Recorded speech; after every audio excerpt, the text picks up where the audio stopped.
Salah is not happy. I mean, it's evident, isn't he? He's not happy.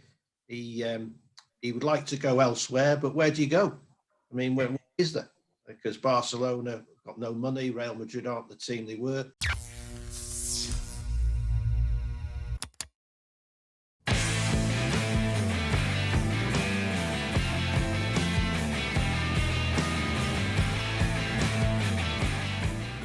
We really hope you like this video. Just subscribe, like, and click the bell to be notified of more content just like this. Morning, everybody. Afternoon, wherever you are in the world. We have got the Meghan and Harry of football sports journalism. Who is who? John Richardson from the Sunday Mirror, Charlie McCann's in Gibraltar, and his Wi-Fi is magnificent this morning. Rico, I'm the only one that seems to, it's caught up with me, Meghan and Harry and all that. Were you, is it in the Richardson household? Is that something of interest for you? Yes, well, in my drawer here, I have a personal letter from Prince William, would you believe? Go on. Yeah, well, you know, I did the Gary Speed book. Yeah. It focuses on mental issues, etc., and also some of the money went to Prince William's charity. You know. Oh, brilliant! So I actually sent him a book, thinking that would be the end of it. And I was going to a game, and suddenly Sue, my wife, rang me. Said, "There's a letter here with the Buckingham Palace stamp on it." It's the knighthood at last. It's the knighthood. It's only a matter of time, John. So I said, "Open it." And she was so nervous. She said, I said, "I don't think it will be a knighthood, by the way." It was a personal letter. 4 to 6 an OBE, though, John, surely. Running in play, you would have been a short price for an OBE or an MBE. So there we are. So it's pride of place in my drawer here. Actually, nothing to do with Meghan and Harry, but it's a brilliant story. Right. I think William is related to Harry somehow. Yeah, absolutely. Charlie, how are you? You've been busy watching sport, I guess, this week. Yeah. Well, the next week as well is fantastic. You've got looking forward to the North London derby. Arsenal looking to avoid an unwanted record. I think they've not won in the last 5, and in the history of Arsenal Football Club, they've never gone 6 games unbeaten. 6 games without a win against their North London rivals, and both had, of course, good wins in the Europa League. Looking forward to that. There's the Players' Championship this week, and it's a small matter of. Oh no! Oh no! He's frozen again just when he was going to say Cheltenham, which he's peaked too soon. I've said to him before, I said, "Have you got anything up your sleeve for Cheltenham?" And he went, "Yeah." And he was just giving it the big build up there, wasn't he, when he froze? What's he like? It's going to be very strange, Cheltenham, isn't it, this year? But yeah, listen, what I was going to lead on, and he teed me up beautifully. I don't know if you saw much of the footy in the week. Yeah. I bet every single team in that Premier League hopes Arsenal keep playing out from the back. Oh, Rob, how many times?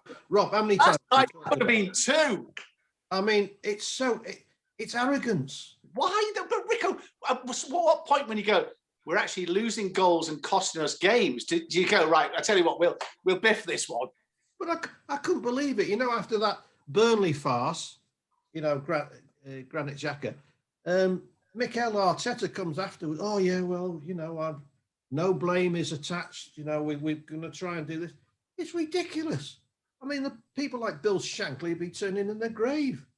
You know, what is wrong with getting rid?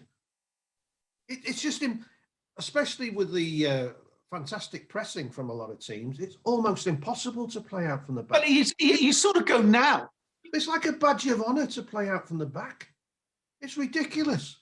But surely now the tactic from because teams are pressing you, you know, go long because all their players are up the pitch. Ping it long. So it's honest. I cannot get the head around it. But what often happens is you have 7 or 8 passes round the back, and then suddenly somebody does launch it. Well, the keeper could have done that 5 minutes before. It's ridiculous. I mean, okay, you don't expect the goalkeeper like the old days just to hoof it, ad lib up front. But let's have a bit of balance between it. At times you can play out as there's a bit of space, but not always. It's shocking. As you say, it's a recipe for disaster. What we're hoping that Charlie comes back in on his Gibraltar. Is he back? I can see and hear you perfectly. Oh, you're back. You were just about to tee up Cheltenham when you froze, but you're back. We've been, if you can hear us, we've been talking about playing out from the back. Well, I didn't see Arsenal particularly last night. I watched more Spurs in the Manchester United game. But I mean, it's a trend, as John said. It's almost a badge of honour, and you've got to play like this now. Whether your defenders can actually pull it off seems to be irrelevant. I mean, or your goalkeeper as well. Or more importantly, of course, your goalkeeper. I thought talking of goalkeeping, I thought that was interesting as well, that Dean Henderson, of course, who played well, and you think to yourself, David De Gea is under real pressure now, and there's another clean sheet for Manchester United and goal against Milan, and I don't know. I think that was one for the cameras, wasn't it? Henderson was trying to push that over the bar instead of to me, almost catching it and things like that. But that was the game I watched. But we've discussed this earlier. I mean, it's crackers, and when nobody, as you say, the Manchester City goalkeeper is very good with the ball in his feet. Liverpool's tried to do that, of course, and conceded a goal at Leicester last season, and he always is fragile. The one thing you would say about Pickford, he's always got Captain Cock-up as there or thereabouts, but he's quite good with the ball at his feet, and for that reason, probably alone, he will get the start for England, I think, in the World Cup, because I think Southgate wants to play a similar. Yeah, I think you're right, and I think if what goes against Nick Pope, to me, Yes. from the side, is possibly he's not as good as his feet. You're on fire today. You tear me up. What did you say there? Me mind. I was going on to. Oh yeah, that's right. Dean Henderson. Amazing in the papers. Okay, he's getting criticism for the mistake last night. For Sheffield United last year, I think we all said he was probably the best goalkeeper in the division, without question. He's going to be England's goalkeeper. He's going to be a star. Now Manchester United are talking about, I think we need another goalkeeper, and Dean Henderson. I just wonder, you're looking at Sheffield United going, okay, Dean Henderson wants to be Manchester United goal, and he's done well at the Ramsdale at Sheffield United, but Dean Henderson at Sheffield United, what a waste. What a waste of him not playing for Sheffield United. He's played, I don't know, Rico, 9 games, has he, or something, 10 games this season? Yeah, but I was talking to somebody about that earlier on in the season, and I don't think Ole Gunnar Solskjaer has been very fair, because he told Dean Henderson, according to my source, that you will be in the first team if you deserve to be. Now, we know David De Gea, who's been a fantastic goalkeeper for 4 or 5 seasons, hasn't had the best of, for the last 18 months, hasn't been at the top of his game. So I think Henderson has been let down a little bit. He should have played more games for Manchester United. And now he's in, it'd be very interesting if he stays in, because De Gea will obviously be back after paternity leave. If you've ever heard that before, paternity leave, but there we go. We're in a different world that way. If when he comes back, it's going to be very interesting. But I do think on goalkeepers, and we've mentioned this before, I don't think the standard is very good. Now, I don't know if that's to do with the lighter ball, that it swerves. I mean, goalkeepers now don't catch, they punch or whatever. I think it is a lot more difficult, but I think the standard generally isn't as high as it has been in recent years. Charlie's on about Jordan Pickford, England's number 1, makes mistakes quite regularly, but makes outstanding saves as well. Nick Pope, decent. But we're not in the Shilton sort of Gordon Banks, Peter Bonetti, era, are we? Ray Clements, I'm going to chuck in there as well. Yeah, yeah, Southall. Yeah. Oh, definitely, yeah. No, I think I said on a show, I said there's a lot of goalkeepers around, and quite rightly, Charlie corrected me and said, yeah, there are a lot of decent goalkeepers around, but they're probably only decent. He's right, isn't there? But I guess at the moment, Pickford's the one, certainly for England, isn't he? Yeah, it is. I think we all think that's what the way Southgate is going down. Whether he deserves it is because there are flaws. Exactly what we said. Pope isn't good with the ball at his feet, and Henderson, and I'm sorry to say, I thought that was a crass error and one that could cost Manchester United dearly. Yes, they will get in the Champions League next season, certainly after that fantastic result at Man City last weekend. They will get into the Champions League, but silverware is what they're after. I, for the first time, I've written a piece this weekend and sort of said that not only do I think at this moment I've been so impressed, and again, shoot me down and say I'm overreacting, but I've been so impressed with Tuchel's Chelsea that I think that not only are they the biggest threat to Manchester City next season, my thoughts on Liverpool, that Liverpool, it was only a match, but I think not only are they the biggest threat next season, I think they're the biggest threat to maybe this clean sweep as well, that they're almost on a par with Bayern Munich as a big danger. They're 12-1 for the Champions League. They play Atletico, but they're a goal up, so they should make it through to the quarterfinals. But more importantly as well, they're still in the FA Cup, and they've got a home game with Sheffield United, I think, in the FA Cup. I've been really impressed with this, and I like the way whatever team he plays, whatever team he left Mount out against Everton as well, and they're all hungry, and but they 5 successive clean sheets. John, could you think earlier in the season that Frank Lampard's Chelsea would keep 5 successive home Premier League clean sheets? No, but I know which team I'd rather watch. But I agree with you. You tell Carlo Ancelotti. Because we watched them. We had 11 fellas watching them. In terms of efficiency, yeah, they are fantastic. It's a typical German team for me. They're pragmatic, but for me they don't stir the emotions.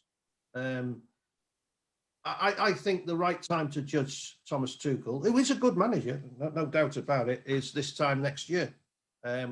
Let's see what the fans think when they're back, because you talk to Chelsea fans, yeah, they're happy with the results, but they're not exactly enthused with what they're watching. It's effective. They're not scoring many goals, but you're right, Charlie. Defensively, he's got it sussed. I disagree that it's just not. It was probably wrong for me to highlight the 5 successive clean sheets. I think this is a good team. I think there's nothing wrong with having 2 holding midfield players. It's a good team, Charlie. To go and play out. It's a good. I'm not saying it's not a good team. It is a good team, but it's not something. And he will have his first transfer window that and he's got to get rid of. I keep hearing banging on when this guy, the guy from Ajax with the left foot, as came. I kept hearing people. He's got a sweet left foot. Why don't people say people have got a sweet right foot? Yeah. He can't run. He doesn't do a great deal. He's on his way. He'll go.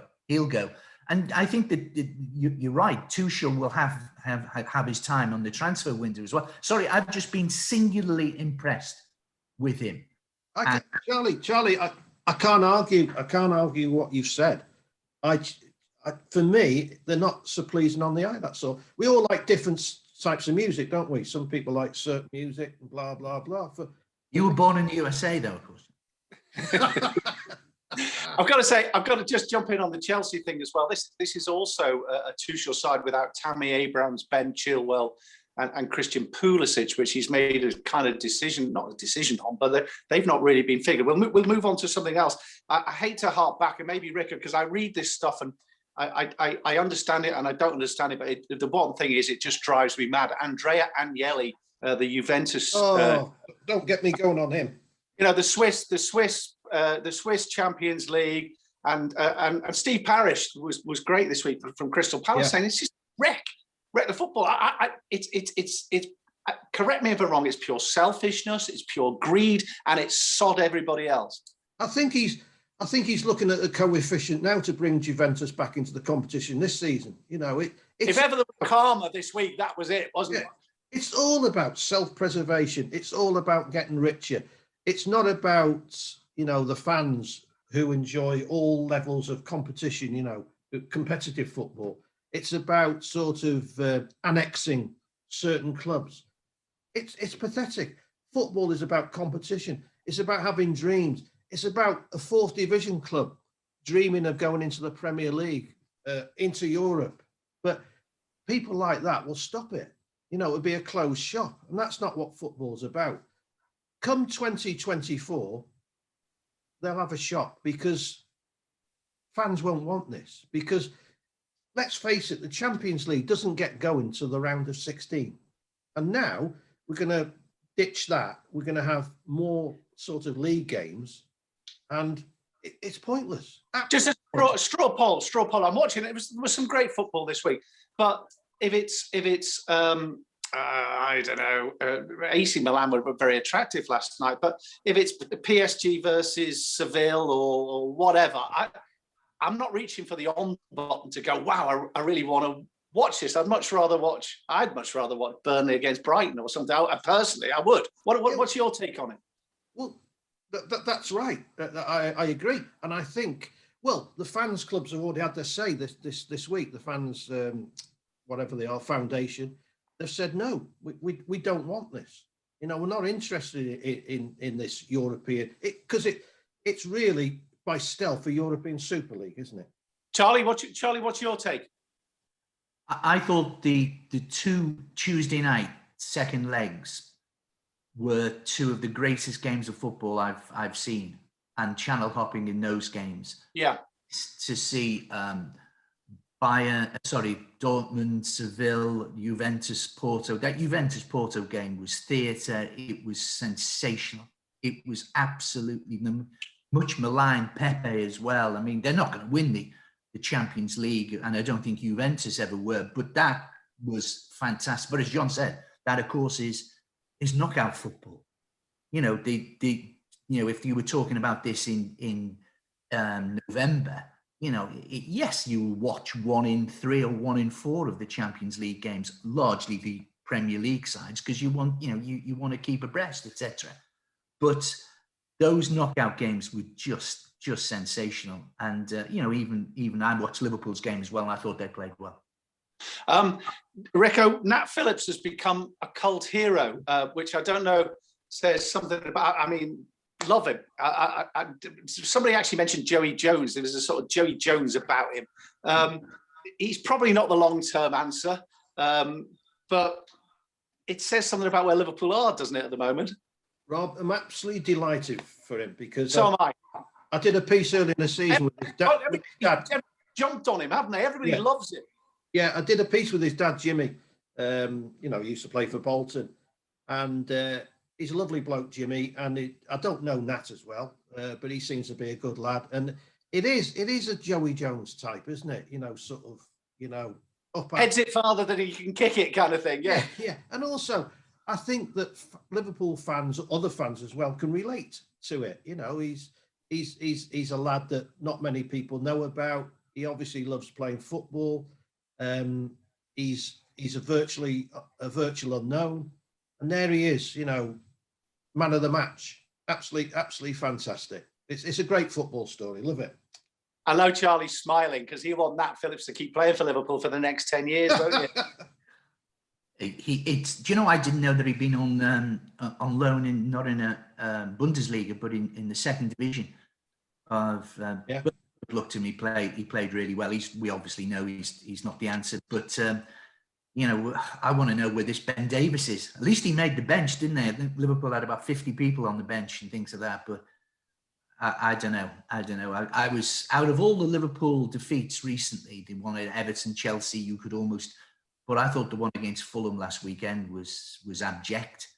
And if it was not for the midweek success, you really would be talking of crisis at Liverpool. That against Fulham was and you just think that, we've been banging on about it. John especially has been banging on about it, but there is something rotten in the state of Denmark, and I would be a big price for Salah and Mane to line up on the opening day of the next Premier League season, both wearing a Liverpool shirt. I would be very, very surprised.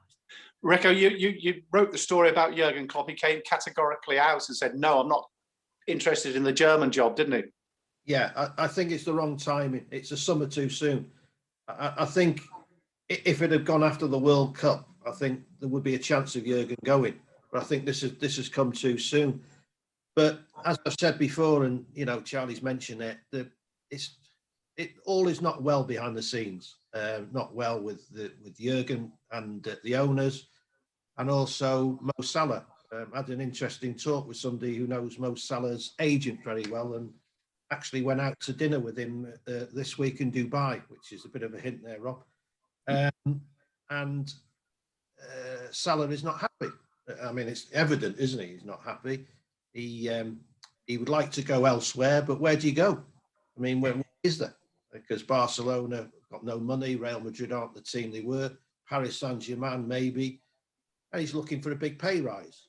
So all is not well. Can I just go on to another Liverpool or ex-Liverpool player, which it fascinates me in terms of, maybe you say, the black and white of headline writing that editors like. Rhian Brewster at Sheffield United, who scored 11 goals in 22 games for Swansea last season. Okay, albeit in the Championship, starred in the under-17 World Cup side, goal scorer goes. Why? What's happened to Rhian Brewster? What's your thoughts on Rhian Brewster at Sheffield United, who spent, what was it, £23 million on him? Yeah. Well, I saw him a couple of times for Swansea last season. I thought, yeah, he's okay. He's got a chance.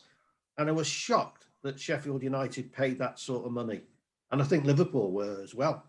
And it's, for me, I'm afraid, I love Chris Wilder. I think he's fantastic. But it's bad recruitment. And it's blown up in his face, because a club like Sheffield United cannot make a mistake. They cannot waste 23, 24 million, which I'm afraid they have, because Brewster hasn't scored, has he? Hasn't scored a goal. But don't you think, Rico, there's surely something in it that he went to the wrong club? I mean, if he'd have been playing for Liverpool now, for example, or playing for a side, it goes back to, if somebody's creating chances, surely he's a lot better player than the chances he's had, certainly at Sheffield United. Well, I've only seen him, I've seen him 3 or 4 times now. I would say he's a decent Championship player. Okay. I don't think he's a Premier League player. Might be proved wrong. I mean, he did well, obviously, for Liverpool's junior sides. He was well liked at Liverpool. They thought, he was going to go places, but they also, I know that they in the transfer to Sheffield United, they can have him back for a certain amount of money, but I don't think that's going to happen. Like, personally, I don't think he was top class. We've got to finish here, because purely selfishly, I've got to belt off. But I've got something. Don't worry about us then. I know. Thanks. Listen, I've got to finish on. I know they've had their say, and Ian Wright has apologised to Lacazette. But I was thinking, Charlie, when Rico, the greatest centre half partnership that people haven't really seen was McCaffrey and McCann. Unequivocal, yeah. Nobody doubts that, really. Nobody doubts that. And I remember, I actually broke my kneecap at Loughborough University. I think we lost about 10-1, Charlie. But you know what? I don't remember screaming. And I mean, and I certainly saw you when somebody elbowed you in the face or what. In all my time playing football, I've never heard anybody scream. Have you? No, it's again, there was a left-sided centre-back for Liverpool, and he was the first one going back he got tackled on the halfway line, and he screamed, and everybody knew there's nothing. Who was? Who can remember who it was? The left Norwegian, Scandinavian guy, good player, and he was the first one. And at the time, I remember thinking, well, Kwame, was it? Kwame. No, it wasn't Kwame. Kwame was a full-back. No, this is a left-sided, not a legend in Liverpool, but a fine player. And and then it's just slowly permeated to now it is just acceptable, and it's the norm. And you've got, it's the boy who cried wolf, because surely referees are going to have to take a stance as, look, there's nothing wrong with you. And then sometime, of course, you get, what you do, because everyone knows that if your team's winning 1-0, you scream and you roll around. I mean, they're rolling around. It's hysterical. But I'm afraid it is now part and parcel, and whether we like it or not. But it is the bane of my, I will, I'm like everybody in the solar system on WhatsApp groups, and the expletives coming out, and generally about 80% of them are with regard to Premier League footballers rolling round on the floor, when I know, the referee knows, his teammates know, there's nothing, the physios who come on the pitch know, there's nothing wrong with them. But one of these days, of course, one of them is going to be injured. And I don't know. It's scandalous. Rico, I don't know whether they're doing it in training. So Kieran Tierney seems to me a particular culprit when you're thinking tough Scott from Glasgow, and he's yelping away. And I'm thinking, you know what, just stop it, please. You're embarrassing yourself. It's right. It's embarrassing. It's pathetic. And also, it doesn't help referees. Referees, get a lot of stick. But as Charlie said, somebody's going to cry wolf and somebody's going to be badly injured and the referee's going to get the blame for not stopping play or something. I remember Bobby Robson. He would not have it. He would not have players diving. So I do think managers can play a role in this by stopping their players doing this, because it's embarrassing. When we were back at school, you'd get up straight away. You wouldn't want somebody to know you've been hurt. As I said, badge of honour. You get up straight away, even if your nose was all over the show or whatever. I mean, look at Steve Bruce. Steve Bruce would never have screamed. Look at Bruce's nose. Listen, I've forgotten. Sorry. Cheltenham next week, Charlie. Have you got 1, 2 that we can look out for? Like most people, I think the nap is probably going to be most of it, but that is no Mugfish rather, but that is no Price. Ellie May on Friday, I really do think in a poor race. If it could be a big week for the girls, and I think the Mears Hurdle will be won by Concertista, and I think the Mears Chase, this is the inaugural Mears Chase, will be won by Ellie May. I was a big Clamperts fan, Beverly Hillbillies, so I've always had Ellie May, should we say, on side. If you remember, Beverly Hillbillies at all, but Ellie May was, of course, the beautiful daughter. So, anyway, that's another story, I suppose. It is another story, which we'll come back to next week. Thanks, lads. Have a great week. See you, Rico. See you, guys. Charlie. Gold Cup this time next week. Go on, give us one for the Gold Cup. Who's you fancy? Oh no, Champ. Champ. Yeah. I do. With that, I'll see you soon. Cheers. See you guys.